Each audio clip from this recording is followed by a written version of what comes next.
Hello everybody, here we are today talking about the news that the Seattle Kraken are hiring Dan Bylsma as their head coach. So before we get into that, please make sure to subscribe if you're new to me or hockey, whatever the case may be. That being said, let's get on into it. So yes, while this isn't official at time of recording, it does seem like Dan Bylsma is going to be the head coach for the Seattle Kraken. And this comes after 3 seasons for Dave Hextall being the head coach, the only head coach in Seattle Kraken history. But he ends up getting fired, and this is probably in part thanks to the big regression we saw from them, as they had 100 points 2 seasons ago and then dropped 81 this year. They went from being a playoff team on the verge of making it to the Western Conference Final to being a team that didn't even make it to the postseason.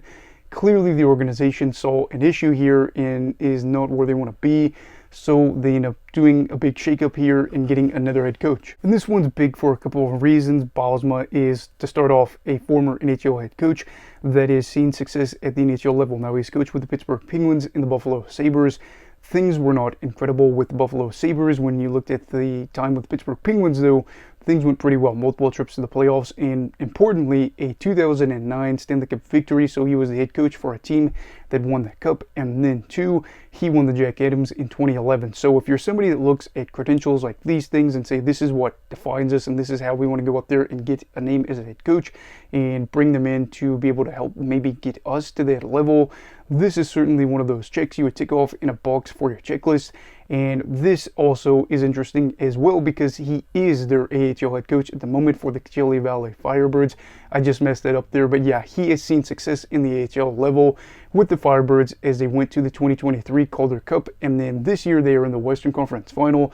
So again, if you're seeing some of these things and you are saying, yes, we've got a guy that has seen success at the NHL level, that is currently seeing success in the minors with us as a head coach, that is kind of where you want to go and see success seems to be following him right now, at least recently. I know, again, things didn't go well in Buffalo, but with the development of young guys, it's going to be huge for this team. And we talked about that in the Dave Hextall firing video. As we said, one of the things that the team was really probably going to focus in on was having a coach that could develop their youth, as they've got some important names coming up here in the future. And one of those names is Shane Wright. Now, Wright is very interesting because his career has been a little weird so far. Now, at the time of his draft year, he was seen as a potential 1st overall pick, and then he fell to 4th overall, seen as a good thing for Seattle, but he didn't have the hot start like Matty Beniers did, where he averaged nearly a point per game and was a Calder winner. He instead had a little bit of a rocky start and has seen some time in the AHL, but this past season he played 8 games in the NHL and had 5 points, but more importantly, he played 59 games in the AHL with 47 points. Almost got tongue-tied there. But again, who is that going to be that's going to be with Dan Bylsma? So if Bylsma can get a guy like Wright that is seen as having a big amount of potential and show why he could have been taken 1st overall in the draft, why people thought that it's going to be huge as they're familiar with each other, and you could say, hey, I already know his tendencies, I already know what he can do, and here's how I think he can succeed in the NHL, or here's how I think we could protect him potentially in a full season of games. That is exactly why you would have a guy like Bylsma, because he is familiar with those younger players. And you're going to have the potential to mess around with the forward group, as I'll show this here. This is from dailyfaceoff.com. I look at this group, and I don't say that this is terrible, but I certainly would say that you may not be able to expect a ton of goals for this team, as they finished 29th in goals for per 60 last season. There are a lot of players that could play up to their potential and have a good year. However, there are other guys that they're kind of hit and miss. They have a really good season, or they might have success with one team, and it's not always the case with another team.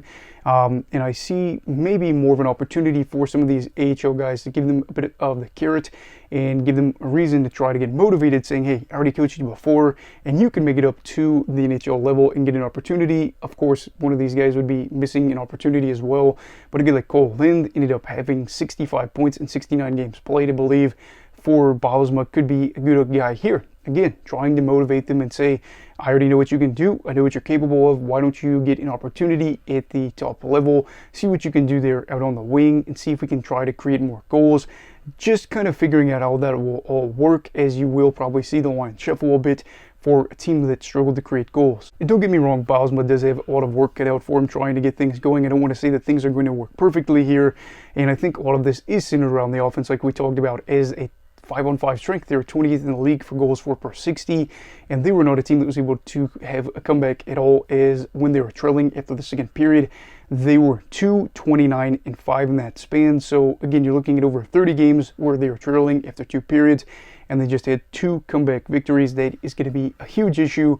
This team as well is going to be a side that is going to have to get better and try to find ways to win more in regulation, as they had 13 overtime losses. But even if you gave them 6 of those and made them wins, that would make them go from 81 points to 87 points, still 11 points back of a playoff spot, as the Vegas Golden Knights ended up getting the final one with 98 points. So they're not even a lock necessarily, even if they get 6 more wins to go on to the playoffs. Now, the good news is they weren't a team that ended up allowing a lot of goals, and even while they were trailing, they're actually one of the better teams at not allowing goals this season, but there is still a lot to do.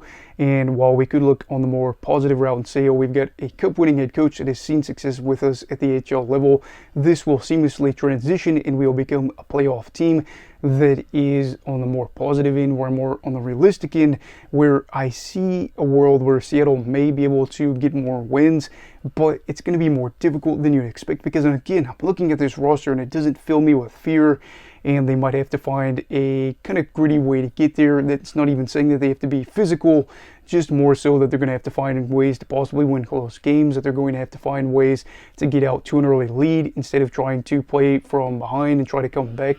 But there is some potential there. But again, more on the realistic side, I'm going to say something more along the lines of they're just going to have to get better, possibly through free agency, and see if some of these young guys that Bylsma has worked with can make that jump at the top level, and can he fix some of the other things, like with some of the guys that he talked about earlier, especially with the forward group that may have a quiet year. But anyway, what are your thoughts on the Dan Bylsma hiring? It may be official by the time that I put out this video. Do you think that by hiring Bylsma or promoting him, if you will, that they will see success in the next season, where they'll make the playoffs, or do you think that they'll be shy of it? Again, let me know all those thoughts down below in the comments. Also, please make sure to like this video if you enjoyed it. Subscribe if you're new. Everybody stay safe. Have a great night. And you go love hockey, alright. Goodbye, Brigadiers and Brigadettes. This is your captain signing off. Have a great night.